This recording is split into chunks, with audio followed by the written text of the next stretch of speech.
Welcome to first Guru TV.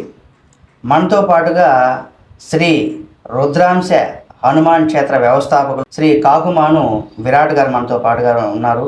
ఆయన అడిగి కొన్ని ఇప్పటి వరకు మీరు చాలా అంశాలు చాలా ఇంటర్వ్యూలు చూస్తుంటారు, కానీ ఇటువంటి ఒక గొప్ప వ్యక్తితో ఇంటర్వ్యూ చేయడం అంటే మీరు ఇప్పటివరకు చూడనటువంటి విననటువంటి గొప్ప వ్యక్తి గురించి ఆయన గురించి మనం ఈ వీడియోలో తెలుసుకుందాం. నమస్తే విరాట్ గారు. నమస్కారం అండి. ముందుగా అసలు మీ గురించి నేను విన్నాను. మీ గురించి ప్రజలకు కూడా తెలియజేయాలనే ఒక ఉద్దేశంతోనే, అంటే మీలాంటి వాళ్ళు కూడా సమాజానికి ఉపయోగపడాలి అనే ఒక ఉద్దేశంతోనే మీతో ఇంటర్వ్యూ చేస్తున్నాం.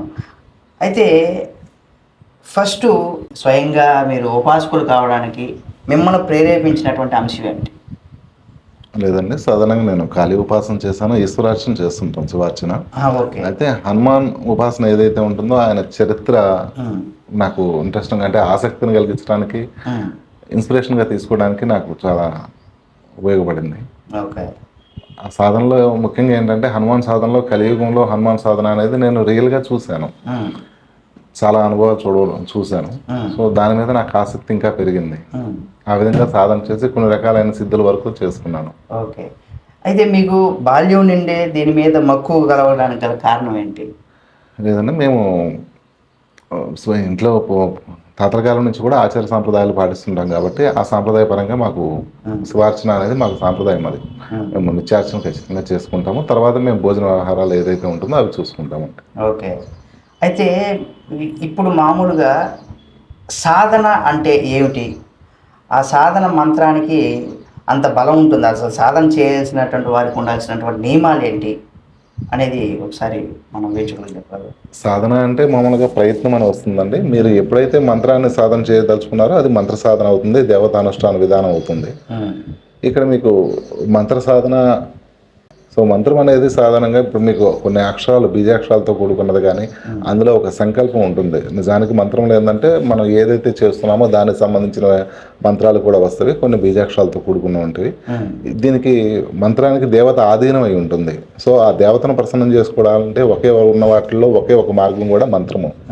సో ఆ మంత్రాన్ని మనం అనునిత్యం జపం చేయడం వల్ల, విధి విధానాల ప్రకారం మనం చేసుకోవటం వల్ల ఖచ్చితంగా ఆ దేవత ప్రసన్నత అయితే పొందుతాము. దానికి సంబంధించిన దేవతానుగ్రహం అనేది పూర్తిగా లభించడం జరుగుతుంది. దాని ద్వారా జ్ఞానం కానీ, భవిష్యత్తుకు ముందు అంటే భవిష్యత్తు ఫ్యూచర్ అనేది బాగుంటుంది, కానీ వీటికి సంబంధించి అభివృద్ధి అనేది జరుగుతుంటుంది. ఇహపర సౌఖ్యాలు రెండు పొందవచ్చు అండి దేవతానుగ్రహం వల్ల. ఇప్పుడు మామూలుగా సాధన చేయాలనుకున్న వాళ్ళకి అంటే ఇప్పుడు ఇంట్లోనే చేయాలా, లేదా దానికి పర్టికులర్గా ఏదైనా ఒక ప్లేస్ అనేది ఉంటుందా? లేదండి, మామూలుగా సాధన కొన్ని సాధనల వరకు మీరు ఇంట్లో సాధన చేసుకోవచ్చు అండి. ఏకాంతమైన ప్లేస్ ఉంటే అద్భుతంగా ఉంటుంది. అంటే దానికి ఏకాంతం అనేది తప్పితే మిగతా ఎక్కడైనా సరే ప్రశాంతత మాత్రం ఉండాలండి. ఎక్కడైనా ప్రశాంతంగా చేసుకోవచ్చు. కాకపోతే వీటిల్లో దేవతకు అనేది కొన్ని సాంప్రదాయం కదా, కొన్ని మంత్ర విధి విధానాల్లో కంపల్సరీ దేవతను అనేది స్థాపన అనేది చేయాలి. సో అది మీరు ఇంట్లోనైనా సరే మీరు చేసుకోవచ్చు. దానికి సంబంధించిన నియమ నిబంధనలు ఏదైతే ఉంటుందో అది మీరు పాటించాల్సి వస్తుంది. అంటే అంటు ముట్టు మైల ఇట్లాంటివి ఏదైనా ఉంటుందో దానికి సంబంధించిన నియమ నిబంధనలు ఖచ్చితంగా మీరు పాటిస్తే కనుక మీరు ఇంట్లోనే ఒక సపరేట్గా ఒక గదిలో అయినా సరే మీరు పెట్టుకోవచ్చు. అది చిన్నదా పెద్దదా అనేసి దేవతకి అలాంటిది ఏముండదు. మీరు చేసే మంత్ర జపము, దేవత నిత్యార్చన ఏదైతే ఉంటుందో ఆ శక్తే మీ ఇంటి కాపలా మీకు రక్షణగా కలిగిస్తుంది. అయితే ఇక్కడ సాధన చేయాలని చాలామంది అనుకుంటారు, కానీ అలాంటి వారికి మీరేం చెప్తారు? ఖచ్చితంగా మీరు శాస్త్రాన్ని నమ్మి కూడా మీరు సాధన చేసుకోవచ్చు అండి. భగవంతుని ఏదైతే మంత్ర విధి విధానాల్లో మంత్రశాస్త్రంలో చెప్పారో శాస్త్రం కూడా చాలా చాలా వివరంగా చెప్పింది మంత్ర సాధనలో.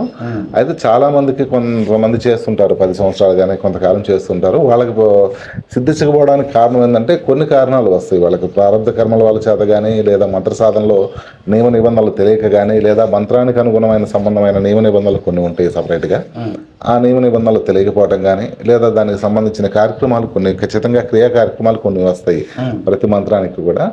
అవి చేయలేకపోవడం వల్ల మాత్రమే వీళ్ళు సంపూర్ణ సిద్ధిని అనేది పొందలేకపోతుంటారు. ఓకే.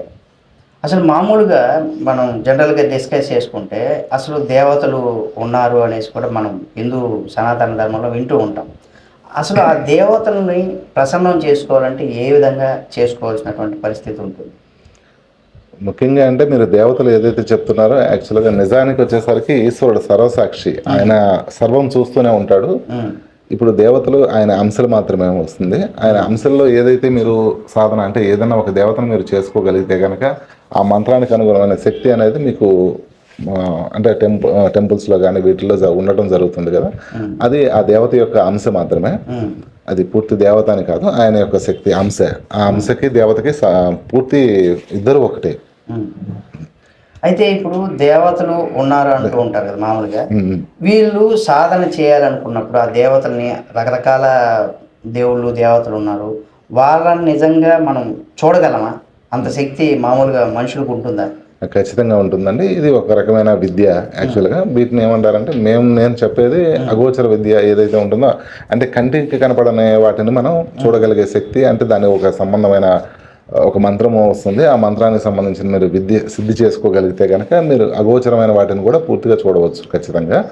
అది మీరు అంజన విధానాల్లో ఒక విధానం ఉంటుంది. అలా కాకుండా డైరెక్ట్గా అంటే ఫేస్ టు ఫేస్ మీరు మనుషులను మామూలుగా ఎలా చూడగలుగుతారో మన కంటితో మనం దేవతలను అనేది చూడగలుగుతాం. అంటే అదృశ్య రూపంలో ఉన్నాయి దేవతలు కానీ దేవతా శక్తి ఏదైతే ఉంటుందో ఆ దేవతా శక్తిని మనం ఖచ్చితంగా చూడగలగండి. అయితే కొంతమందికి మాత్రము మనం చూపించగలుగుతాము, కొంతమందికి మాత్రం మిగిలిన వాళ్ళకి సాధనా సమయంలో మీరు ఒక 5-10 సెకండ్లు ఒక స్థితికి చేరుకున్నప్పుడు సాధనా స్థితిలో ధ్యానావస్థలో మంత్రజపం చేస్తున్న సమయంలో ఆ సమయంలో దేవత ప్రకటితం అవుతుంది. అది మీరు అదే 21 రోజు లేదా 41 రోజు ఇట్లా ఏదైతే చేస్తుంటారో ఏదో ఒక రోజు మాత్రం ఒక క్షణము మీకు సిద్ధి, ఆ లక్షణానికి ఆ సిద్ధికి ఎప్పుడైతే మీరు చేరుకోగలుగుతారో ఆ సందర్భంలో దేవతే ప్రకటితం అవుతుంది స్వయంగా. అతను చూడగలుగుతారు ఖచ్చితంగా.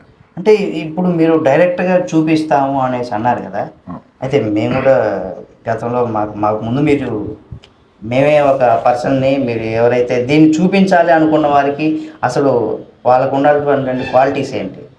అంటే దేవతలను చూపించాలి లేదా ఎవరినైనా లేదండి, ఇక్కడ దేవత మేము చెప్తున్నాం కదా, అది మీకు అగోచరం అంటే అగోచరమైన శక్తి ఏదైతే ఉంటుందో, ఇప్పుడు మీరు ఒక టెంపుల్లో ఉన్న దగ్గరలో ఒక హనుమాన్ టెంపుల్ ఉందండి, అక్కడ హనుమంతుడు ఉన్నాడనే భావంతో అందరూ వెళ్తారు. కానీ నిజానికి ఆగమశాస్త్ర ప్రకారంగా కానీ మన ఏదైతే మంత్రశాస్త్రం ఉందో, పూజ అర్చన విధి విధానాలు ఉన్నాయో, ప్రాణప్రతిష్ఠ కార్యక్రమాలు ఎక్కడైతే జరుగుతాయో అక్కడ ఖచ్చితంగా ఆ దేవత స్థాపన అయి ఉంటుంది.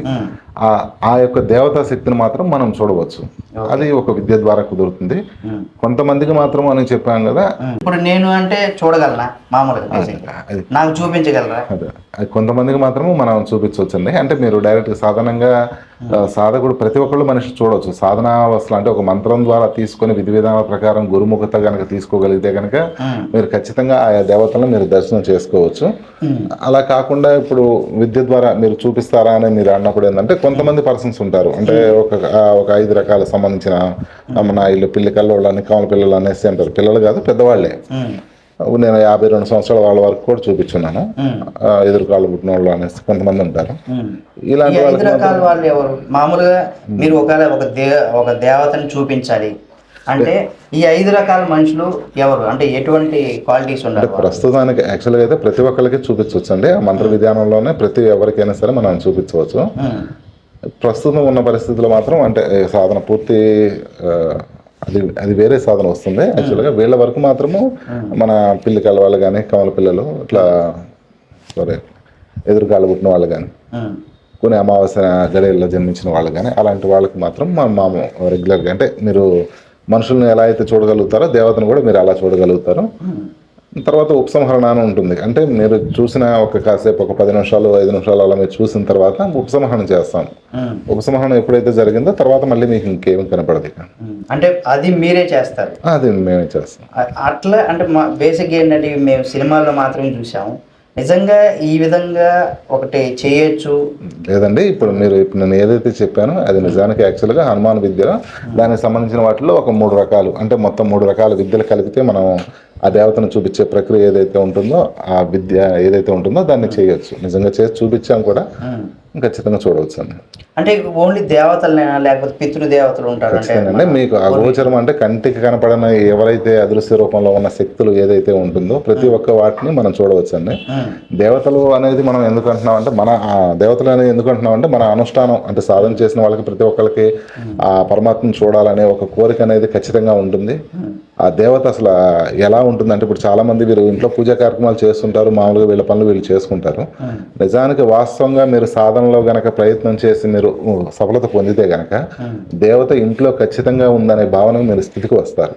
ఖచ్చితంగా ఇప్పుడు ఆ రోజు మీ ఆలోచించే విధానంలో అనేది ఖచ్చితంగా మార్పులు జరుగుతాయి ఖచ్చితంగా. అదేవిధంగా ఇప్పుడు మీరు చెప్పిన ఈ పితృదేవతలు కానీ లేకపోతే ఇందాక మీరు అన్నారు కదా దేవతలు కానీ వీటిని మనం డైరెక్ట్గానే చూడవచ్చండి. కాకపోతే నేను అనుష్ఠానం చేసిన దేవతల వరకు మాత్రం నేను ఇక్కడ చూపించడం జరుగుతుంది. మిగిలిన వాళ్ళు అంటే సపోజ్ ఎవరైనా వేరే దేవతలను మాకు చూపించాలనుకున్నప్పుడు ఆయా క్షేత్రాలు లేదా ఆయా టెంపుల్స్కి మనం వెళ్ళినప్పుడు కానీ లేదా అర్చన కార్యక్రమంలో దేవతను ఆవాహన చేసి కానీ మనం చూపించవచ్చు ఖచ్చితంగా.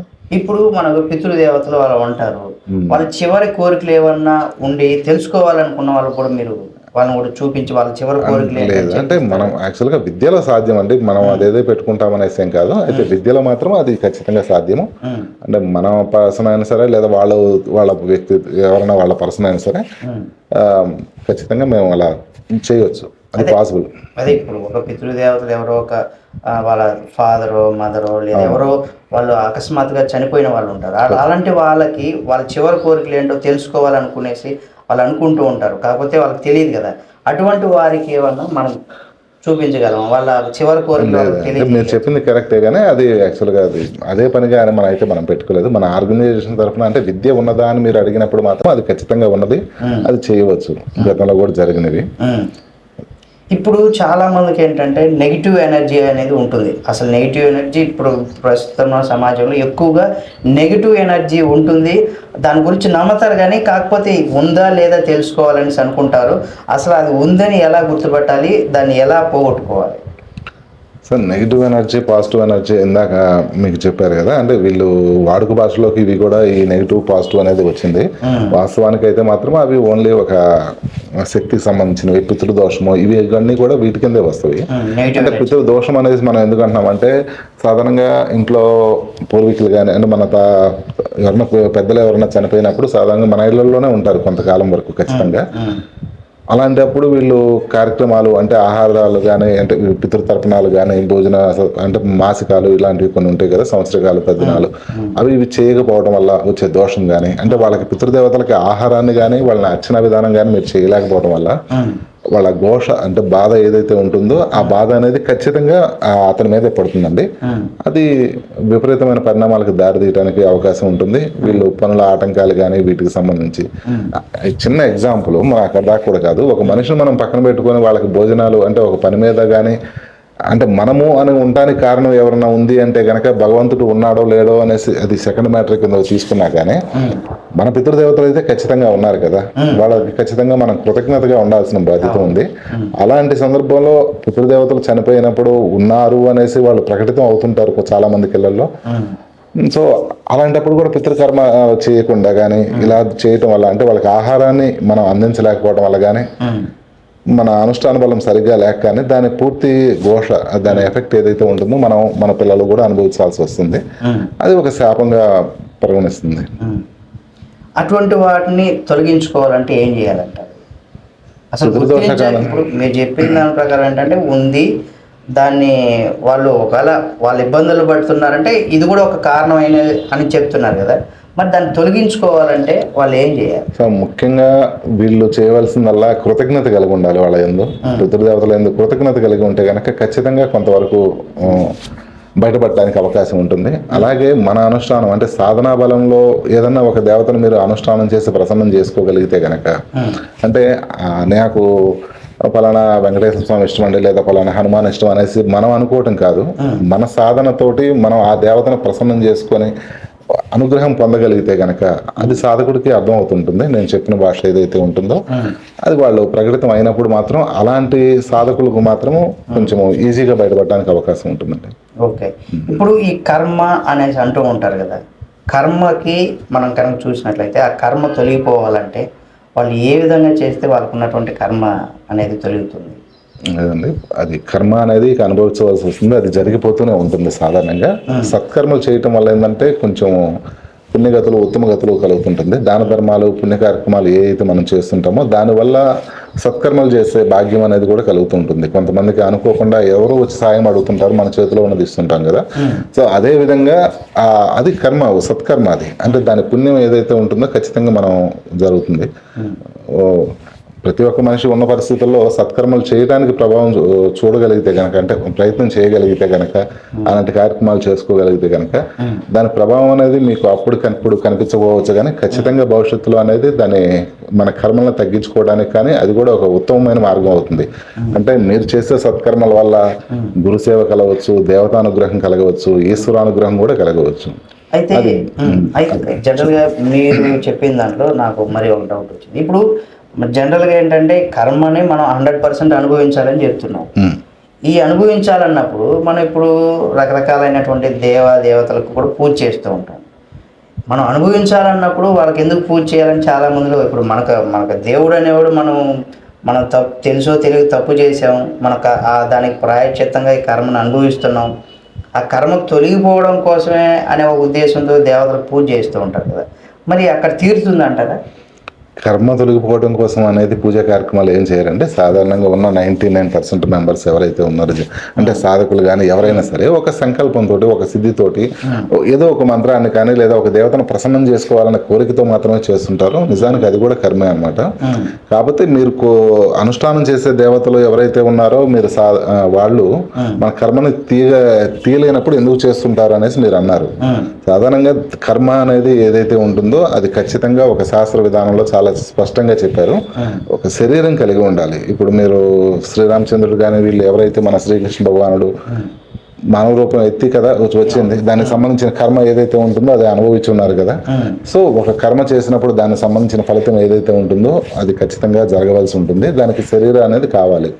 వీళ్ళు అదృశ్య రూపంలో ఉండటం వల్ల వాళ్ళు పూర్తిగా తీయటానికి అనేది ఏం లేదు. కాకపోతే మంచి తగ్గించడానికి మాత్రం ఖచ్చితంగా ఆస్కారం ఉంటుంది. అంటే మీకు తెలియకపోవచ్చు, వాళ్ళు దేవతలు ఎవరైతే ఉంటారో వాళ్ళకి తెలుసు. సపోజ్ ఏదైనా ఒక సత్కర్మ చేశారనుకోండి, దాని ద్వారా కొంత కర్మ అనేది తొలగిపోవడానికి అవకాశం ఉంటుంది. ఓకే, ఇప్పుడు జనరల్గా మనం పితృదేవతలు అనే వాళ్ళు మనకు వాళ్ళని సంతోష పెట్టాలి అనేసి అన్నారు కదా. కొంతమందికి ఏంటంటే ఇవన్నీ విషయాలు తెలుసుకునేటప్పుడు కొంత ఆలస్యం అవచ్చు. మీరు చెప్పినట్టు వాళ్ళు కొంతకాలమే ఉంటారు మనతో, మన కుటుంబంతో ఉంటారు, ఆ తర్వాత వాళ్ళు ఉండరనే చెప్పుకోవచ్చా? ఖచ్చితంగా అండి. అది ఎందుకంటే మనకు కర్మ సిద్ధాంతం ప్రకారమే సాధారణంగా నడుస్తుంది. దానికి ఈశ్వరుడు సాక్షి, అన్నీ గమనిస్తూనే ఉంటాడు. సో ఇది ఏదైతే ఉంటుందో మనిషి మరణం తర్వాత యోని రూపాంతరం చెంది అనేక విధాలుగా కర్మ అనేది, అంటే వాళ్ళ కర్మలను బట్టి అనేది రూపాంతరం చెందుతూ ఉంటుంది. అది జంతు రూపమా లేకపోతే జన్మ అనేది మారుతూ ఉంటుంది. సో మనము ఇప్పుడు సాధారణంగా పితృదేవతలు మీరు చెప్పినప్పుడు ఏంటంటే ఈ ప్రేత జన్మ అనేది సాధారణంగా ఫస్ట్ జరిగేది అదే అవుతుంది. మనిషి ఆత్మ ఏదైతే ఉంటుందో ప్రేతం నుంచి విడిపోయి ప్రేత రూపంలోకి వెళ్తారు. దాన్ని మన కర్మల ద్వారా, అంటే మన పితృకర్మల ద్వారా కార్యక్రమాలు ఏదైతే ఉంటుందో భగవంతుని ప్రార్థించడం కానీ దానికి సంబంధించిన ఏ కర్మలు దాని ద్వారా మాత్రము, అలాగే తన అనుష్ఠాన బలం చేత మాత్రం ఖచ్చితంగా వాళ్ళకి అది ప్రేత జన్మకు సంబంధించిన దోషం ఏదైతే ఉంటుందో ప్రేత కర్మకు సంబంధించినవి అవి పూర్తిగా విముక్తులైపోయి ఉత్తమ గతులు కలగడానికి ఆస్కారం ఉంటుంది.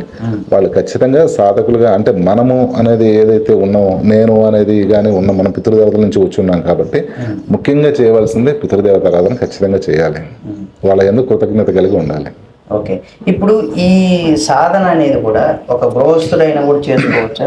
ఖచ్చితంగా అండి, గృహస్థులు కూడా సాధన చేసుకోవచ్చు. అయితే వీటిలో సాత్విక మార్గాలు ఉంటాయి, రాజస మార్గాలు, దానికి సంబంధించిన విధానాల్లో మీరు చేసుకోవచ్చు. అయితే అంటే ఉగ్ర తామసిక సంబంధమైనవి మాత్రము గృహస్థులు ఇంట్లో కనుక చేయటం అనేది అంత ఉత్తమమైన విధానం అయితే కాదు.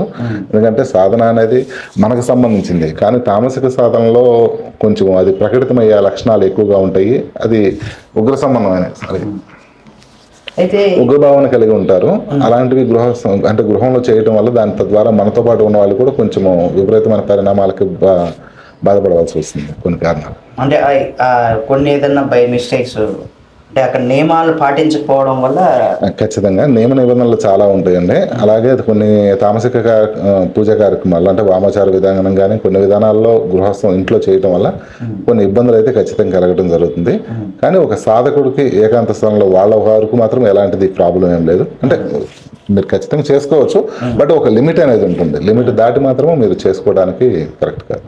ఈ సాధన చేసుకోవడానికి ఓన్లీ గురువు ఉండాలా, లేదా దీనికి ఏదైనా మంత్రం ఉంటుందా, లేదా ఇండివిజువల్గా వాళ్ళే చేసుకోవచ్చా? నేనైతే అంటే స్టార్టింగ్లో ఎవరైతే ఉంటారో సాధన మీద ఆసక్తి కలిగిన వాళ్ళు లేదా భగవంతుడి మీద భక్తి కలిగిన వాళ్ళు, భగవంతుని దేవతను మీరు ప్రసన్నం చేసుకోవాలి అని అనుకున్న వాళ్ళు ఎవరైతే ఉంటారో వాళ్ళు గురువు అందుబాటులో లేనప్పుడు మాత్రం ఖచ్చితంగా మీరు శాస్త్రాన్ని ఆ ఈశ్వరుని గురువుగా భావించేసి మీరు శాస్త్రాన్ని నమ్మి గనక మీరు సాధన చేసుకోవచ్చు. సాత్వికమైన మంత్రాలు ఏదైతే ఉంటుందో దానికి సంబంధించిన ఓం నమో భగవతే ఆంజనేయ ఎలా వాటికి సంబంధించిన అంటే ఎగ్జాంపుల్గా నేను చెప్పింది, వాటికి సంబంధించినవి అలాంటివి ఏమైనా ఉంటే కనుక సాత్వికమైన మంత్రాలు మీరు సాధన చేసుకోవచ్చండి. గురువుని ఈశ్వరుడిగా భావించి ఈశ్వరుని గురువుగా భావించి మీరు సాధన అనేది మీరు ప్రయత్నం చేయవచ్చు. నియమ నిబంధనలు అనేది శాస్త్రంలో ముఖ్యంగా ఉంటాయి ఖచ్చితంగా. అది బ్రహ్మచర్యం కానీ, ఏకభుక్తం కానీ, మితాహారం అంటే మనం తక్కువగా తీసుకోవటం కానీ, ఆ భగవంతుడి యందు భావన ఖచ్చితంగా కలిగి ఉండాలి. భూసేనం అంటే నేల మీద పడి ఉండటం కానీ, ఇలాంటివి కొన్ని నియమ నిబంధనలు సాధనకి సాధన సిద్ధికి ఉపక్రమించే అంటే సపోర్ట్ చేసాయి అన్నమాట. ఇవన్నీ కూడా అలా చేయకపోతే సిద్ధి రాదా అంటే మీరు అలా చేయగలిగితేనే మీరు సిద్ధికి దగ్గరగా వెళ్ళగలుగుతారు. మద్య మాంసాలకి కింద మద్య మాంసాలు సేవించకూడదు. మద్య మాంసాలు సేవించకపోవడం అనేది సాధనా సమయంలో తామసిక విధానంలో కుదురుతుంది, కానీ వామచార విధానంలో సాత్విక సాధనలో భగవంతునికి సంబంధించి ఏదైతే మీరు సాధన చేస్తుంటారో ఆ సాధనకి సాత్విక సాధన అనేది అంటే శాకాహారం ఏదైతే భుజించడం అనేది అన్ని వర్గాలకు కూడా ఉత్తమమైన మార్గం అండి. అయితే ఇప్పుడు గురువు లేని సాధన అంటే గురువు లేని విద్య అసలు వేస్ట్ అని చెప్తూ ఉంటారు కదా. మరి ఈ సాధనకు గురువు లేకుండా మనమే సొంతంగా మన కులదైవాన్నో లేదా ఏదో ఒకరినో గురువుగా శివునో గురువుగా పెట్టుకొని మనం చేయాలనుకున్న వాళ్ళకి అప్పుడు అది 100% సిద్ధిస్తుందంట. వాళ్ళు మీరు చెప్పినట్టు ఖచ్చితంగా మీరు శాస్త్రాన్ని చేసుకోవచ్చండి. ఈశ్వరుని గురువుగా భావించి కూడా మీరు చెప్పిన ఒక స్థాయి వరకు మాత్రము ఖచ్చితంగా మీరు గురువు లేకపోయినా సరే భగవంతుడిని మాత్రము మీరు గురువుగా భావించి శాస్త్రాన్ని కనుక మీరు ప్రమాణంగా తీసుకొని సాధన విధానాల్లో ఏమేమి చెప్పారో అనేసి శాస్త్రాన్ని నమ్మి మీరు ఫాలో అయితే కనుక మీరు ఖచ్చితంగా సాధనలో ఒక మెట్టు ఎక్కడానికి అవకాశం ఉంటుంది, కొంతవరకు వెళ్ళడానికి అవకాశం ఉంటుందండి. అది తర్వాత ఈ భగవంతుడు అనుగ్రహం అంటే మీరు ఏదైతే సాధన చేస్తుంటారో అనుష్ఠాన దేవత అనుగ్రహం వల్ల గురువు మిగిలిన వాళ్ళందరూ తర్వాత రావడం జరుగుతుంది. ఓకే, ఇప్పుడు మీరు ఒక టెంపుల్ కూడా మీరు నిర్మించాలని ఒక ఇది నేను విన్నాను. అంటే ఓన్లీ అది అందరికీ ఉపయోగపడ అంటే సాధన చేసుకోవడానికి అక్కడ అందరూ రావాలి. ఆ టెంపుల్కి కూడా మీరు కొంత డెవలప్ చేసుకోవడానికి కూడా ఆ టెంపుల్ని నిర్మించడానికి కావచ్చు, కొద్దిగా ఆర్థికంగా అదంతా టెంపుల్ నిర్మించాలంటే ఆర్థికంగా ఖర్చుతో కూడుకున్నటువంటి పని కాబట్టి ఆ టెంపుల్ నిర్మించాలనుకున్నా కానీ దానికి మనకు కొంత ఆర్థికంగా డబ్బులు అయితే అవసరం. అయితే మీరు ఎవరినో ఒక శిష్యులుగా వాళ్ళకి ఎవరికైనా సాధనతో వాళ్ళు కూడా వాళ్ళ జీవితంలో కొంత మోక్షాన్ని కావచ్చు లేదా సాధన చేసుకొని వాళ్ళలో ఉన్నటువంటి నెగిటివ్ ఎనర్జీని తొలగించుకొని డెవలప్ అవ్వాలనుకునే వాళ్ళకి మీరు ఏమైనా చేయగలరా? ఖచ్చితంగా అండి. సాధారణంగా ప్రతి ఒక్కళ్ళు ఏంటంటే ఇప్పుడు చాలామంది పనులు కాకపోవడం కానీ కొన్ని ఇబ్బందులు అయితే నెగిటివ్ ఎనర్జీ మన ఉదాహరణకు చెప్పుకునేది దానికి సంబంధించి చాలా ఇబ్బంది పడుతున్న వాళ్ళు ప్రతి ఒక్కరిని నేను సాధన మార్గంలో ఏదో ఒక భగవతారాధనలో మీరు ఒక మంత్ర రూపంలో మీరు అనుష్ఠానం చేయండి అనేసి చెప్తున్నాను. మీ ప్రయత్నం మీరు చేయండి. అప్పుడు కాని పక్షంలో కనుక దానికి సంబంధించి నేను చెప్పాను శ్రీ రుద్రాం సమ్మాన్ క్షేత్రం వెబ్సైట్ ఉంది. వెబ్సైట్లో కనుక మీరు చూడగలిగితే కనుక దాంట్లో మీరు అంటే అపాయింట్మెంట్ తీసుకొని కనుక మాట్లాడితే కనుక నేను చెప్పగలుగుతాను వాటి గురించి పూర్తిగా. దానికి సంబంధించిన మీరు అన్నారు కదా ప్రాబ్లమ్స్ కొంతమందికి అధికంగా ఉంటాయి, అప్పుడు వాళ్ళు ఏం చేయాలి అనేసి మీరు అన్నారు కదా, దానికి కూడా ఖచ్చితంగా ఉందండి. దాన్ని మనం క్లియర్ చేసుకోవచ్చు. ఓకే, అంటే ఇప్పుడు మీరు ఒక టెంపుల్ నిర్మించాలనుకుంటున్నారు కదా, అసలు మీకు ఎందుకు ఆ కోరిక కలిగింది? అంటే లేదండి, అది ఒక సాధకుడికి ఒక స్థితికి మొత్తం కంప్లీట్ చేసుకున్న తర్వాత ఖచ్చితంగా దేవతకి అనేది మనం చేయాలనేది ఒక భావన ఉంటుంది. అది కృతజ్ఞత భావంతో చేయాలనే ఉద్దేశంతో నేను చేస్తుంటుంది. అది ఖచ్చితంగా అది నాకు సంకల్పం, అది నా లైఫ్ నాకు అది. మీరు ఆ సంకల్ప సిద్ధితోనే చాలామంది సాధన చేసుకోవడానికి అటు దేవుని యొక్క అనుగ్రహం కూడా కలగడం కోసం ఒక టెంపుల్ నిర్మించాలనుకుంటున్నారు. ఖచ్చితంగా. అయితే చూశారు కదా ఫ్రెండ్స్, ఇంకా మరిన్ని వీడియోలు కూడా మళ్ళీ మనం గురువు గారిని తెలుసుకుందాం. అయితే ఏంటంటే ఇది మన టెంపుల్కి సంబంధించి ప్రతి ఒక్కరూ కూడా మన వంతుగా మనం కూడా సహాయం చేద్దాం. ప్రతి ఒక్కరు కూడా వాళ్ళ జీవితంలో నెగిటివ్ ఎనర్జీ ఉంటుంది, అది 100% సక్సెస్ కాకపోవడానికి 100%. చాలామంది ఎప్పుడైతే మనం దేవుళ్ళు నమ్ముతామో అలాంటి వాళ్ళందరూ కూడా 100% ఇది కూడా నెగిటివ్ ఎనర్జీ ఉండడం వల్లే మన జీవితంలో మన సక్సెస్ కాలేమని కూడా తెలుసుకోవాలి తప్పనిసరిగా.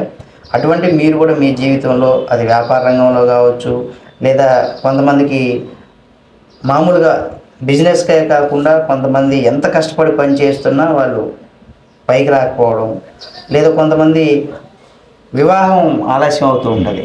అలాంటి వాళ్ళకు కూడా మనం సాధన ద్వారా దేవతానుగ్రహం ఉన్నప్పుడు చాలా వరకు దోషాలు అనేది పోతుంటుందండి.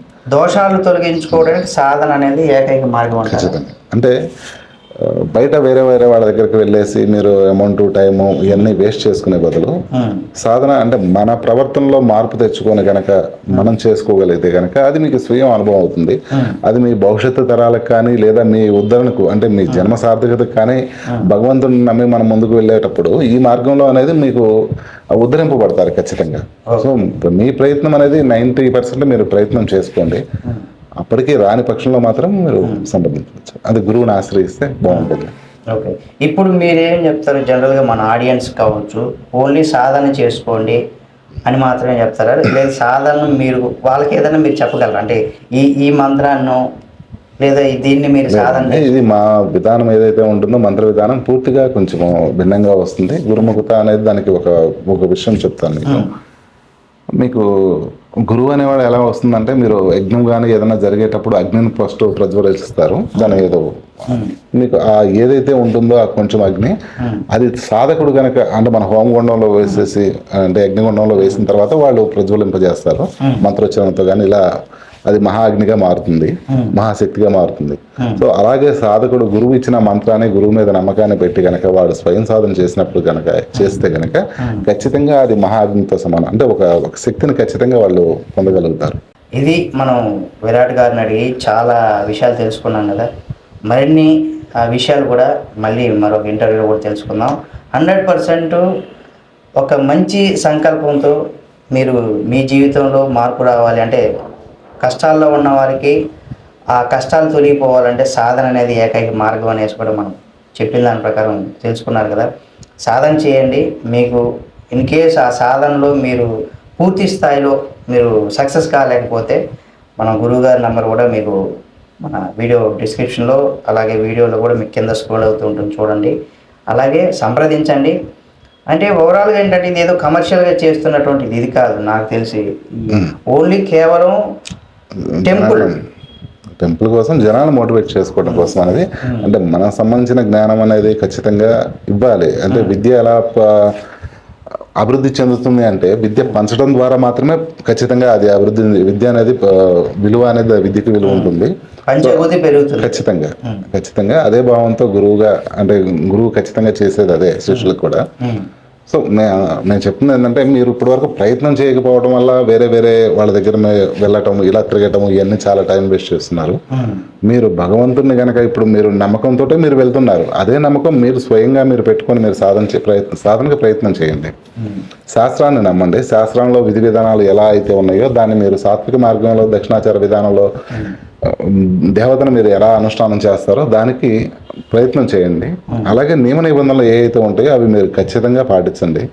అతిగా ఆలోచించడం కానీ, అతిగా మాట్లాడటం కానీ, అతిగా ఆహారం తీసుకోవడం కానీ ఇలాంటివి మీరు పూర్తిగా మానేవేసి ఒక సాధకుడిగా మీరు ప్రవర్తించగలిగితే కనుక ఖచ్చితంగా మీకు దేవతానుగ్రహం అనేది మీరు త్వరలో చూడగలుగుతారు. అంటే గురువు ఒక్కొక్కడికే కాకుండా ఎవరైతే సాధన చేస్తారో వాళ్ళందరూ కూడా దేవత అనుగ్రహం పొందుతారు ఖచ్చితంగా. ప్రతి ఒక్క దేవత అనేది ఎవరి సొత్తు కాదండి. దేవత మీరు అదే పని సాధన చేసి గురువులు కూడా వాళ్ళు ఎవరైతే ఉన్నారో వాళ్ళకి ఇష్టానుష్ఠాన దేవతలు వాళ్ళ ఇవన్నీ సాధకుడికి వాళ్ళ పర్సనల్ లైఫ్ యాక్చువల్గా. ఇప్పుడు నాకు వాడు వేరే వాడితో ఏం పని లేదు, నాకు ఆయన ఒకరు ఉంటే చాలా అనేసి నేను అనుకుంటాము. సో ఆయన్నే నిత్యార్చన కానీ మన శివార్చన ఏదైతే హనుమద అనుగ్రహం భగవంతుని నమ్మి మనం చేస్తుంటాం, మన ప్రయత్నం మనం చేస్తుంటాం. అది మనకు జన్మ ఉద్ధరణకు కానీ మన జన్మ సార్థకత చేసుకోవడం కోసం అనేది అది మా లక్ష్యంగా మేము పెట్టుకొని మేము వెళ్ళిపోతుంటాం.